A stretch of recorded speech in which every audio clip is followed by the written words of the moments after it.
الحمد لله رب العالمين والصلاة والسلام على أشرف الأنبياء والمرسلين سيدنا ومولانا أبو القاسم المصطفى محمد اللهم صل على محمد وآل محمد وعجل فرجه. وعلى أهل بيته الطيبين الطاهرين ولعنة الله على أعدائهم إلى قيام يوم الدين. Eid Mubarak to everybody. It is great to see you again. Alhamdulillah, I heard you had a very successful Shahr Ramadan, especially the second half. We were blessed with the presence of Sheikh Ja'far Muhibbullah, Alhamdulillah. And we were blessed as we came as a community to fast together, to have iftar with one another, and to end off Shahr Ramadan with a beautiful Salatul Eid. Many people think after Shahr Ramadan leaves us that it is a time of relaxation and is a time to go back to that person that I used to be, because sometimes I put too much pressure on myself in Shahr Ramadan and I want to go back to eating, drinking, and go back to that lifestyle that I used to have. But when you look at the way that Allah has created us, He has created us for progress. He doesn't create us or have time periods where you get very spiritual, very close to God, and then you forget about God and let go. That is not the purpose. You see, many people, sometimes they go to Hajj. They make all that sacrifice. It's hard. They go to Hajj so that when they come back, they can be a Haji and their life should change. They should be a different person. That Haji shouldn't be the same person as he used to be when he left. Or else, it is nice, you did Hajj, but did you really benefit from Hajj? Or if a person goes all the way and does ziyarat, either to Mashhad, or in Atabat al-Adiyat, or in Medina, it's nice to have a good feeling. You go to Karbala, very good. I cry a lot, I do Lutmiya. But then if I come back and I am the same person, then I ask myself, then what good did it do to me? So I'm always looking for progress. And the believer should always keep in mind that we have a limited time in this world. And that you should be reminding yourself all the time that this world is temporary. That because of the temporariness of this world, we should be knowing that we have maybe 70 years, 60 years, 50 years in this world, that Allah has created us and given us a life for us to reach completion with this life. It's not going to take 1 year, 2 years. It should take 70 years of worship, for example. And unless you go to a next level and then you maintain that level and then you go to a higher level, then you're not progressing. Everything works this way. The world works this way. Imagine if I was going to study very hard and then forget everything I studied afterwards. You say, what was the point? Well, I had a good time studying. It was very good. I learned a lot. But what did you learn now? I forgot it all. So that should not happen to us in Shahr Ramadan. Or you work out, you play sports. So I was really good. I went to this camp. What happened now? Oh, I forgot it all. Now I can't play anymore. So unfortunately, this syndrome that happens after Shahr Ramadan hits many people, and they get so caught up in Eid, they get so caught up in the festivities, that everything that they got used to, they leave it alone. And this is why we need to talk about this important topic of ghafla, of heedlessness, or being unmindful, or having negligence. You heard of this word, right? Ghafla? What is the difference, I ask you, from ghafla and jahl? There's ghafla, there's jahl, there's nisyan. These are all terminologies that are used, right? Jahl means ignorance. Is ghafla the same as ignorance? Is ghafla the same as nisyan, forgetting? So there are some subtle differences. I'll give you the example by use of by use of an example. Say you're driving a car And one time you do not know how to get to a specific destination. I don't know how to do it. Either I don't know how to use the navigation or I don't know the roads. I don't know. What is that? Jahl, ignorance. I don't know how to get there. Then a person's driving, you drove somewhere before, but you forget the way. You forget how to go there. You forget for example, which freeway you're supposed to take. That is called nisyan, forgetting. Then there's a driver, and I want to ask you, which one is the worst of these drivers? It's a driver, and he's on his iPad, and he's driving because he's preparing for the speech that he wants to give, for example. And he's writing the speech, and he's driving because he's late. Which one is the most dangerous? And he's not paying attention to the road. That is ghafla. That's negligence. That's why if you drive in a terrible way, a letter will come from DMV, say you're a negligent driver. Doesn't mean that you forgot the directions.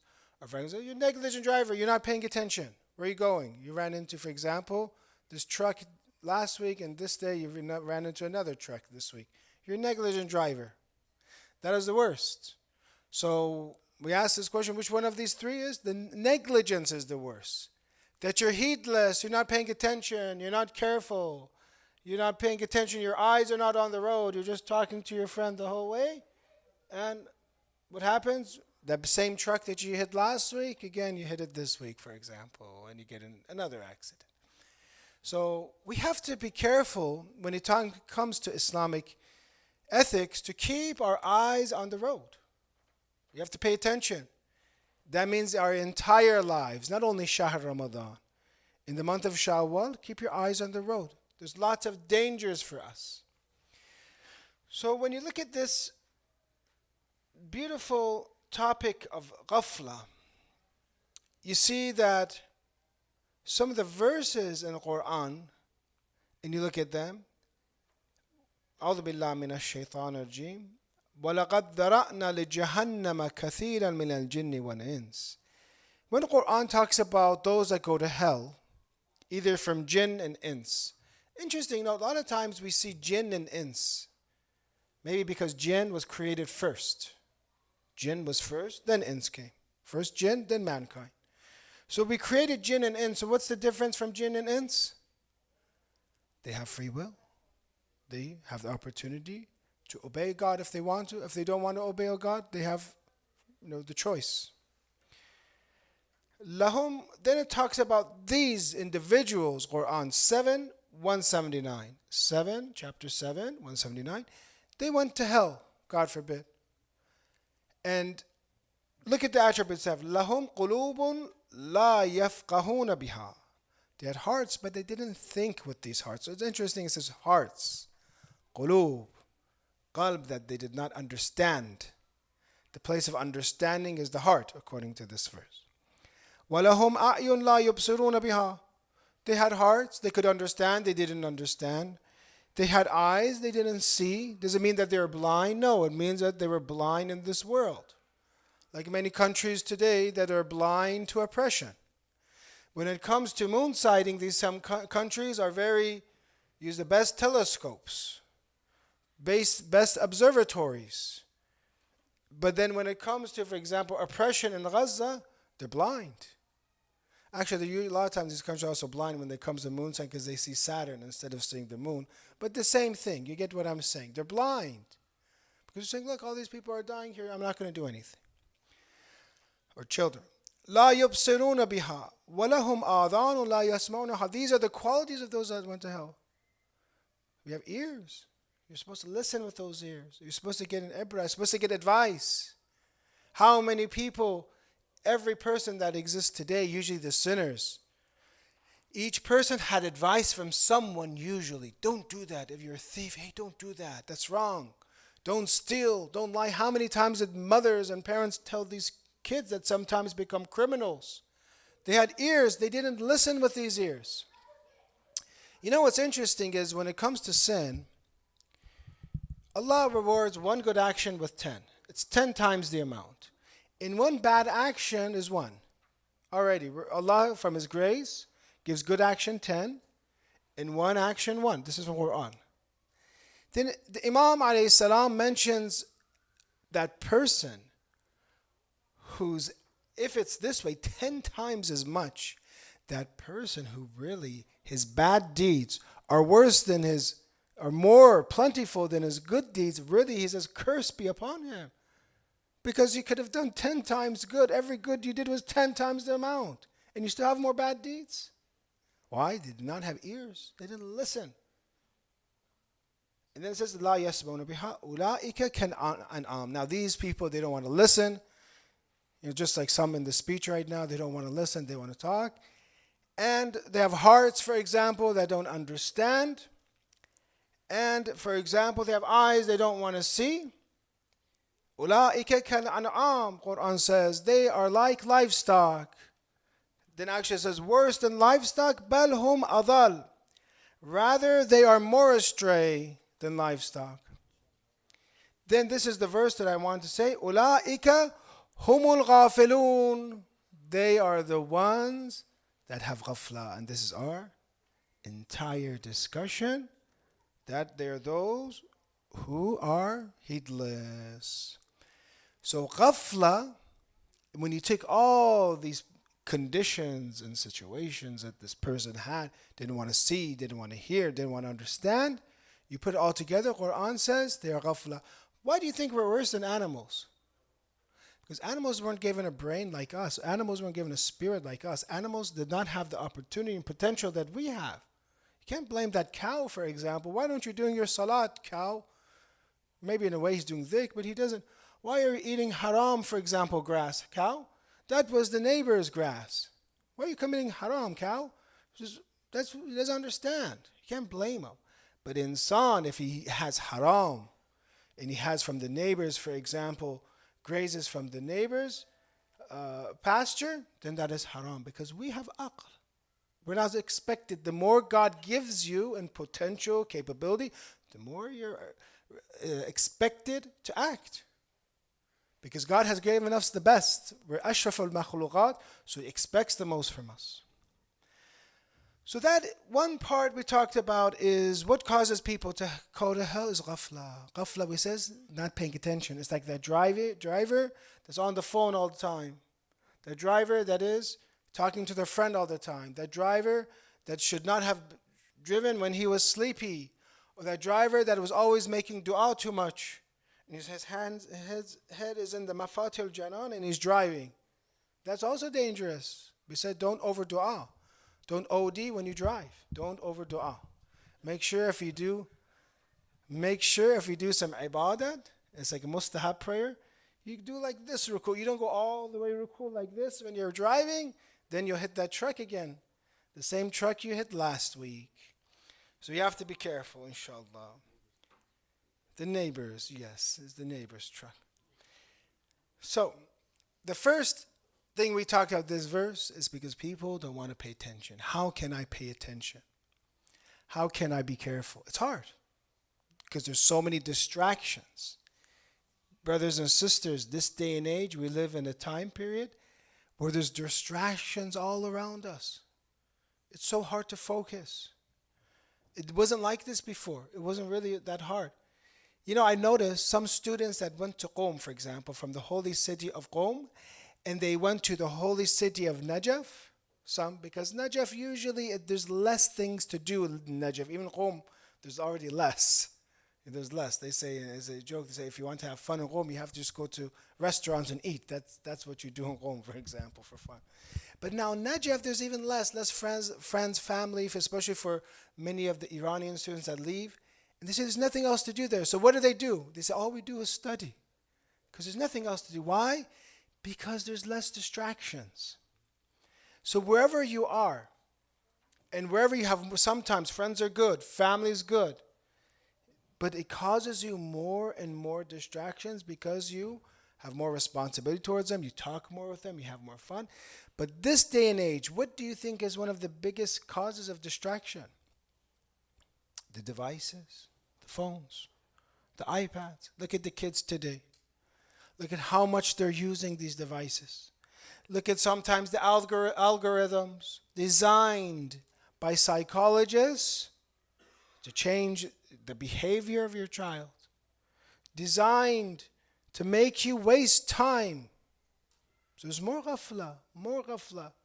And that's the least. Now, what about all those other things that have haram in it, have bad ideas in it, for example? So therefore, we're surrounded in a time of distraction. So how can we focus more? And again, I think you would agree with me, 10 years ago wasn't this bad. 15 years ago wasn't this bad. I'm not saying from now on do not have a phone.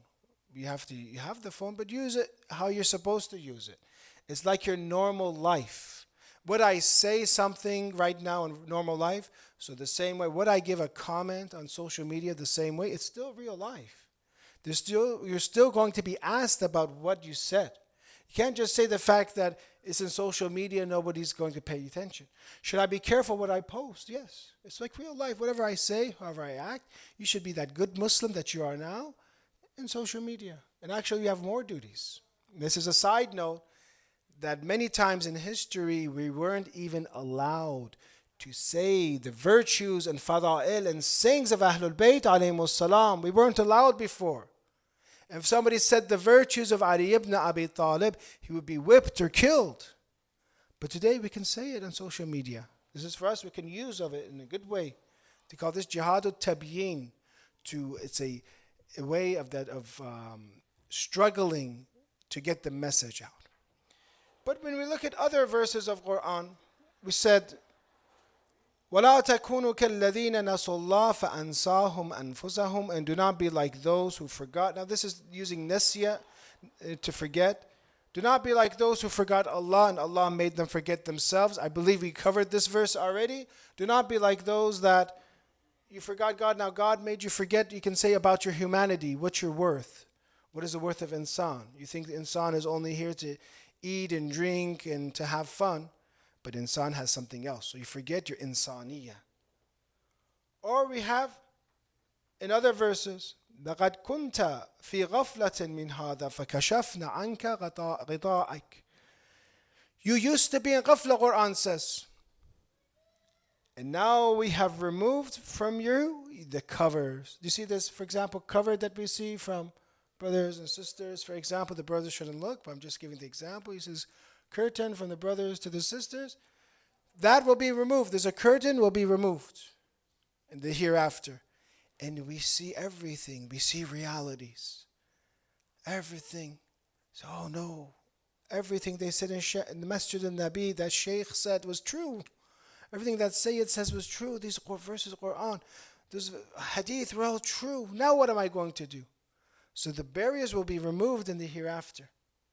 The barriers will be removed, and it says, فَبَصَرُكَ الْيَوْمْ hadid. Your eyes see sharp. Hadid here doesn't mean like iron. Hadid here means sharp. Your eyes will see sharp today. So therefore, you used to be in ghafla. You weren't paying attention. So one of the areas where Qur'an says to keep your mind set is the hereafter. And a person will not be successful until they keep the destination in mind. Sometimes we have communities, they say, why do you talk about death? Today is the day of Eid. Don't talk about death, it's Eid al-Fitr. Imam Ali alayhi salam, in Nahj al-Balagha, his Eid al-Fitr speech is a comparison of Salatul Eid to death, of the mahshar, of the day of judgment. It's day of Eid. You say, why do you talk about death? Imam Ali alayhi salam. Because we should always be focusing on the destination. He says, just like when you go home from your salat in Nahj al-Balagha, you go to your house, and it says, you go home to your final homes. Eventually you'll be back into your final homes, which is that home you have for yourself in heaven and hell. Some of the traditions is very interesting. I'm going to share this tradition with you. Is that all of us, when we're created, according to this tradition from Imam Sadiq in Bihar, let's recite Salawat ala Muhammad wa ala Muhammad.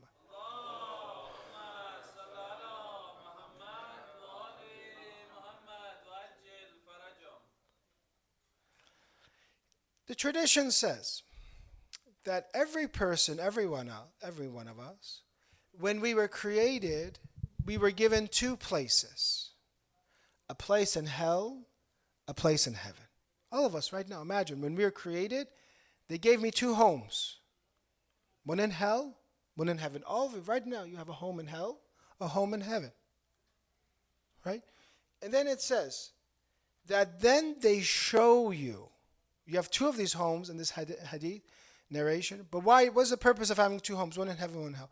They will show you, those that go to heaven, they will show them their place of residence in hell.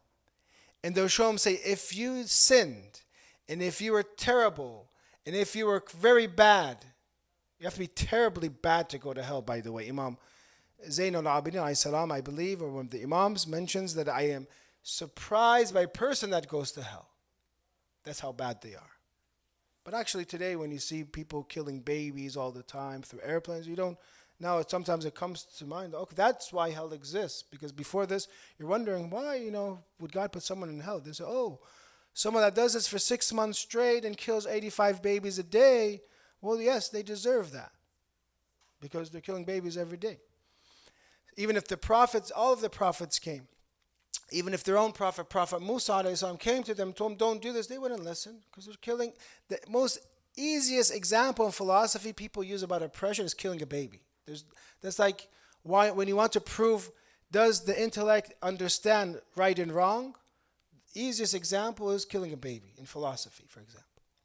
So yes, that's why God has created hell. Sometimes if you wonder why hell has a turn, there are humans that they will kill and kill and kill and kill and kill. So they show us each position. Then they show us, you go to heaven. This is for this masjid. You go to heaven, inshallah. You remember to go to the right place, where to go. There's going to be an angel, Ridwan. Make sure you ask for Ridwan. Don't ask for Malik. I'm just telling you, don't ask for Malik. Ask for Ridwan. He's the angel of heaven. Go to that way. Malik is dangerous. Don't go towards Malik. Even the tradition says, Jibreel says, we were afraid of him. Malik is terrible. So you ask for Ridwan, and then you go, and then they show us that place in hell.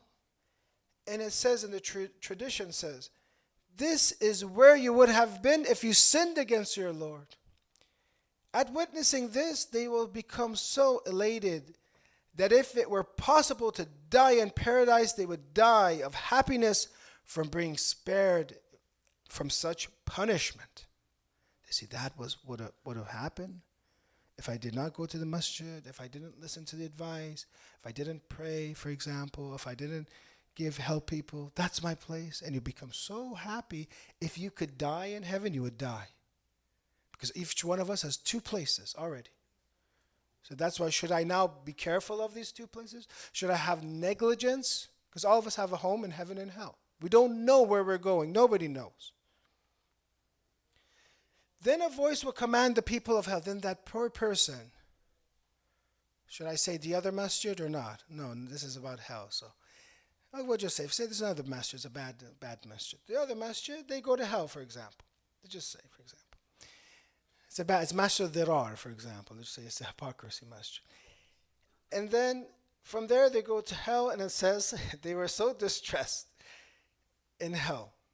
And then they show them their place in heaven. That person is burning in hell, punishment in hell. Then they show them, now this is what would happen if you were to obey your God, for example. If you were to be good. Then that person in hell says, oh no, that's what I missed. That's what I missed. But it's too late. And if they could die out of sadness in hell, they would die. So this is each one of us has 2 homes. We should not be neglectful of which one of we will go to. There are some people, we have so many stories. They were companions of Imam Ali, lovers of Imam Ali. But they ended up being the killer of Imam Ali alayhi salam, for example. As they claim to be a lover of Imam Ali. We have some that fought alongside Ali ibn Abi Talib, that memorized the Qur'an, participated in the battle of Siffin. And then later on they see them and they're standing on the chest of Imam Hussein alayhi salam, separating his head. Unfortunately, this is stories that we learn. Or those that were defenders of Fatimatul Zahra alayhi salam in her house. When everyone left her alone, they were with Sayyidah Fatima alayhi salam. Then in the battle of Jamal, The battle of the camel, they come and they attack Ali ibn Abi Talib and get killed in that battle. So many people we had that were good at one time, but they became bad. So this means that all of us, there is a danger lurking. We don't know. We don't know right now. Are our actions accepted? So one scholar is very humble, and he passed away a few years ago. I had the opportunity to meet him. If you want to see one of those scholars that like everyone that listens to him takes notes, it was his sermons. Ayatollah Mujtabai Tehrani. Very good. He was in Tehran. And whoever usually would listen to his speeches would have notes. Everyone's like busy, almost like this, almost like Masha. Everyone's writing notes and taking notes and writing it, almost something like this. And then, he's actually so humble that when he was going to die, he said he had lots of followers because he did, 30 years he gave speeches about one topic, science of ethics. He gave 30 years about one topic. He says the longest discussion ever. It took 30 years long. And there, when he was about to die, he says, don't take me to a very fancy hospital when he's sick. He had lots of followers. Don't take me to a very fancy, take me to a normal hospital. Some ulama, sometimes they go, it's not bad, they go for treatment, they go to even outside of Iran, for example. He says, no, I want to be here, and I want to go to a normal hospital. Don't take me to a fancy hospital. Even for himself, he's very humble. So when it came to Shahr Ramadan, and at the end of Shahr Ramadan, he says, God, the capital that we have is nothing. We don't know. Is my prayer accepted? Is my fasting accepted? Because this is how a humble person is. You don't know if it's accepted. But he says that my capital is my hope. My capital is my raja. And this is my capital. And then he brings the hadith. He says, Man ahabba aliyan. Whoever loves Ali alayhi salam, his salat will be accepted. This is my capital, that I love Ali alayhi salam, so therefore my prayer will be accepted, inshallah. And his siyam will be accepted. And his qiyam will be accepted. And his fasting will be accepted. And his night worship will be accepted. Then he says, this is the most important part, that whoever loves Ali alayhi salam, his prayers, his dua will be heard from Allah. Let's recite Salat ala Muhammad wa ala Muhammad.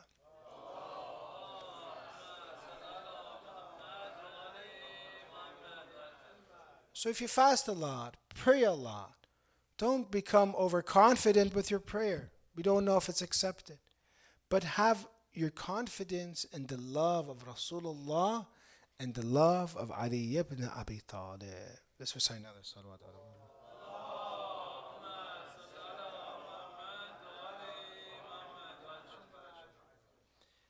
One of the greats, and they sometimes attack us as followers of Ahlul Bayt, alayhi salam, and they say, why don't you like the companions?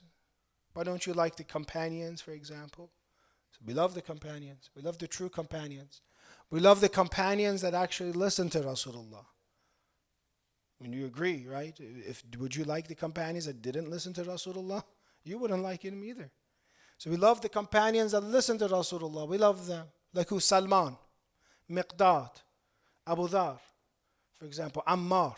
We love them. These are great companions. Salman has such a position. You want to see Sahaba and companions in Shiism? Imam as-Sadiq, infallible Imam, quotes hadith from Salman. Imam as-Sadiq is infallible, says, Salman says, because of his wisdom. Sometimes you have that. Someone is not infallible necessarily, is not a prophet, an imam, and he gets quoted. Who else do you think in the Qur'an is quoted and is not a prophet, is not infallible? Who can tell me? There's a chapter for him. Very good. Let's recite salawat for him. Allahumma salli ala. Danya was so close. You were so close, but sorry. Not Danya. It's Luqman. So you missed.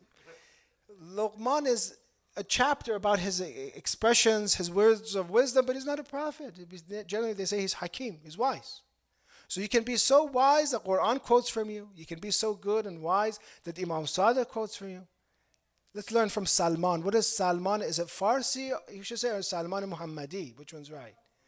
Allahumma salli ala Muhammad wa ala Muhammad wa ala.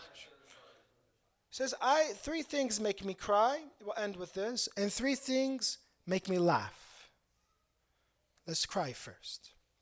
The three things that make me cry, it really makes him cry, Salman. Imam Sadiq quotes in the tradition. The first is separation from my friends. Separation from my friends makes me cry. Three things makes me cry, three things makes me laugh. Separation, when you see your friends. But here he says, my friends, and they are though. His friends are different than, for example, your friends. He says, my friends are Muhammad and his companions. It's,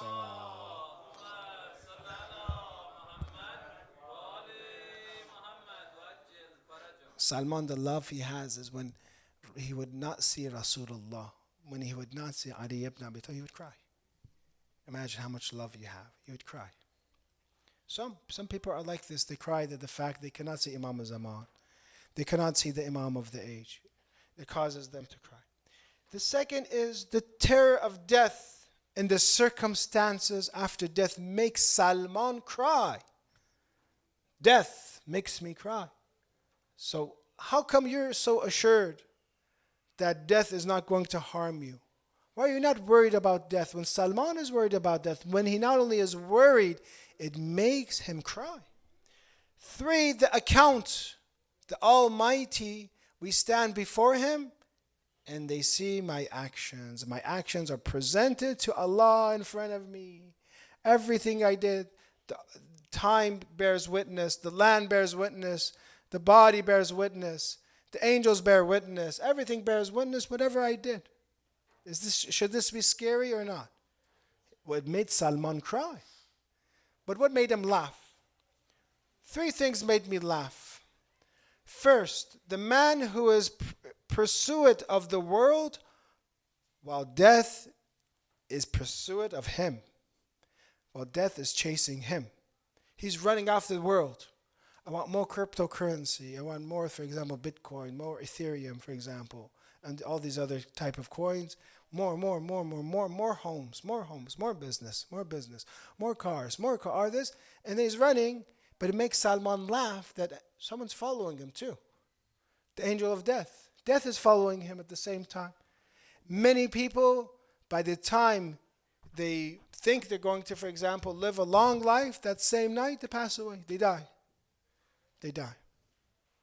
Two, this is oblivious. That's another translation you can say of ghafla.